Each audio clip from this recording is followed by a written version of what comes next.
Hello everyone, আসসালামু আলাইকুম। সুন্দর একটি সকালে সবাইকে জানাই সুপ্রভাত। কত সুন্দর না সকালটা। আসলে আজকের দিনটা অনেক সুন্দর ছিল। আর রান্নাঘরে এসেই দেখি সকালে নাস্তা বানানো হচ্ছে। নিশ্চয়ই এতক্ষণে দেখে বুঝে গেছেন যে কী নাস্তা বানানো হচ্ছে। আর মধ্যবিত্ত বাঙালি পরিবারগুলোতে এই নাস্তাটি অন্যতম একটা নাস্তা। আর কিছু পান বা না পান, সকালের নাস্তায় আপনি এটা পাবেনই পাবেন। এটা হচ্ছে পরোটা।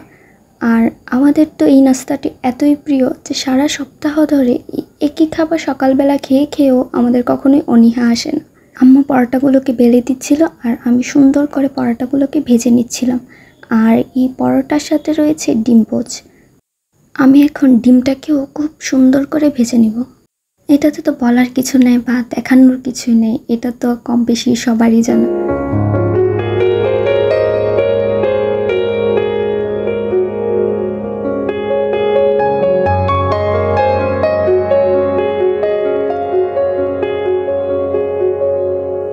আর নাস্তা বানানোর পর আমার আরেকটা জিনিস বানাতে খুব ইচ্ছা হলো। কি বানাবো ভাবছেন তো? এক্ষুনি জানতে পারবেন কি বানাবো। আমি বানাবো হচ্ছে আম দিয়ে মিল্কশেক, যাকে কিনা বলা হয় ম্যাঙ্গো মিল্কশেক। যদিও তেমন গরম নেই, সকাল থেকে বাইরে ঝিরিঝিরি বৃষ্টি হচ্ছিল, তাও কি করব, ইচ্ছে হচ্ছিল তাই বানাতে চলে গেলাম। এইটাও তেমন আলাদাভাবে বলার বা রেসিপি দেওয়ার কিছুই নেই। এইটার রেসিপি সম্পর্কে সবাই কম বেশি অবগত। অতিরিক্ত গরমে প্রাণে প্রশান্তি এনে দেওয়ার মতো একটা খাবারই হচ্ছে এটা। তবে চলুন, যদিও তেমন বলার কিছুই নেই, তারপর একটু জেনে নিন আমি এটা কীভাবে বানালাম। প্রথমে একটা পাকা আম নিয়ে তার খোসাগুলো ছাড়িয়ে কুচি কুচি করে কেটে নিলাম। কুচি বলতে কী আকারে। তারপর ব্লেন্ডার জারে দিয়ে তার মধ্যে জাল দেওয়া ঠান্ডা করে রাখা দুধ দিয়ে দিলাম। সামান্য একটু লবণ দিলাম টেস্ট ব্যালেন্সের জন্য, আর দিয়ে দিলাম সামান্য পরিমাণে চিনি।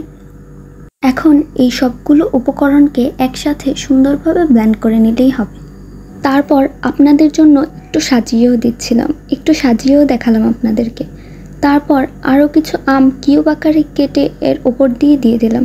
দেখতে কি খুবই মজাদার মনে হচ্ছে না? আসলেই অনেক মজাদার।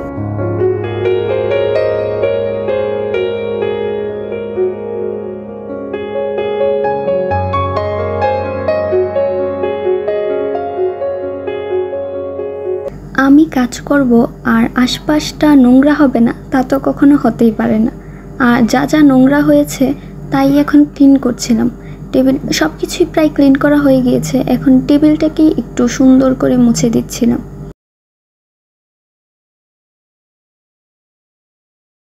আর ক্লিন করার পর এই যে কত সুন্দর লাগছে। যেমন নোংরা করতে পারি তেমনই কত সুন্দর করে গুছাতে পারি, সেটাও আপনাদেরকে দেখিয়ে দিলাম। কি সুন্দর হলো না? কমেন্টে কিন্তু বলে যাবেন। তারপর সব কাজ শেষ করে এখন খেতে বসলাম। এই তো নাস্তা করে নিচ্ছিলাম।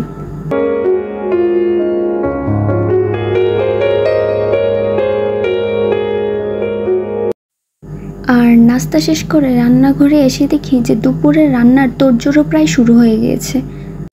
বুঝতে পারছেন না তো কি রান্না হচ্ছে? আমিও পারছিলাম না, এখনই বলে দিচ্ছি। এটা হচ্ছে মাংস। এখন হয়তো বা আপনারা বলতে পারেন, কি ভাই কেমন মানুষ, এখনও মাংসই খেয়ে যাচ্ছে। এটা আজকের নয়, এইটা হচ্ছে ঈদের দ্বিতীয় দিনের ভিডিও, যা কিনা আপনাদের সাথে শেয়ার করা হয়নি, তাই এখন একটু শেয়ার করে দিলাম। যেদিন কিনা আমার বোনেরা এসেছিল। আর যদিও রান্না করা মাংস ছিল, তাও আম্মুর ইচ্ছা হচ্ছিল ওনার মেয়েদেরকে উনি নিজের হাতে আবার নতুন ফ্রেশ মাংস রান্না করে খাওয়াবেন, তাই আর কি রান্না করতে শুরু করে দিলেন। এইটার তো আর রেসিপি দেওয়ার তেমন কিছুই নেই। গরুর মাংস আলু দিয়ে নর্মালি যেভাবে রান্না করে সেইভাবেই। একটু বলি, এখানে পেঁয়াজ বাটা, আদা বাটা, রসুন বাটা আর যা যা গুঁড়া মশলা লাগে সব কিছু দিয়ে মাখিয়ে একবারে প্রেসার কুকারে বসিয়ে দেবেন। আর এই তো রান্নাও হয়ে গেল। দুপুরের খাবারে ছিল হচ্ছে এই আলু দেওয়া গরুর মাংস, সাথে ছিল হচ্ছে পাট শাক আর ছোট মাছের একটা তরকারি। যদিও বা একে কি বলে বা এটার নাম কি তা আমি ভালোভাবে জানি না, তো যতটুকু জানলাম আপনাদের সাথে শেয়ার করলাম।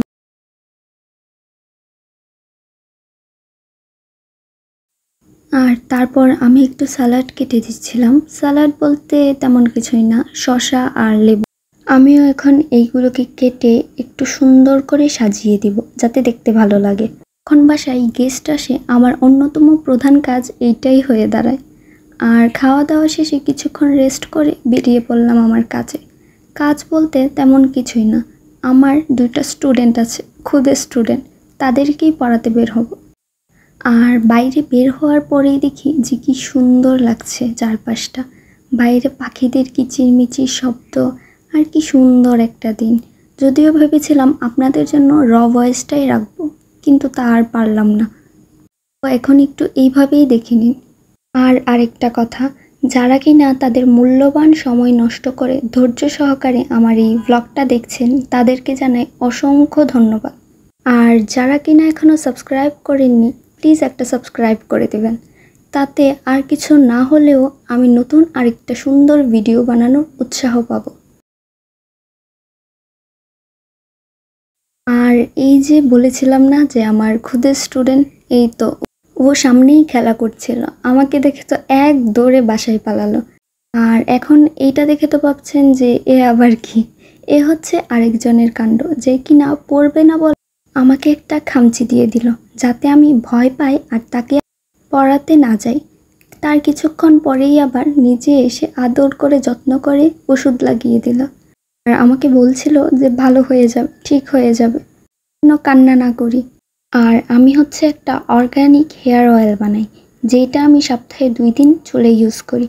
যাদের কিনা চুল পড়ার সমস্যা বা উস্কো খুস্কো চুল, তারা এটা ব্যবহার করে দেখতে পারেন।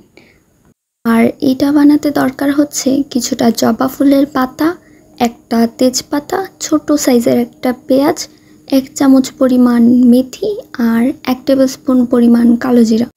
আর দরকার হচ্ছে কিছুটা নারকেল তেল আর সরিষার তেল।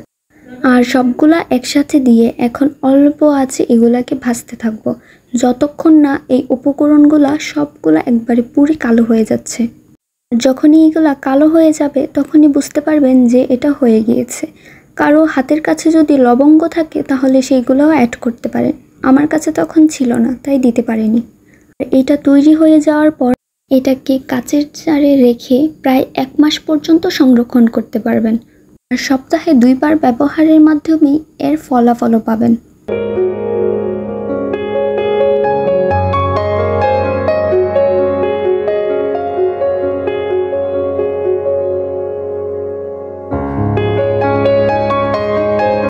এই পর্যন্তই, সবাইকে নতুন আরেকটা ভিডিও দেখার আমন্ত্রণ জানিয়ে বিদায় নিচ্ছি। আল্লাহ হাফেজ।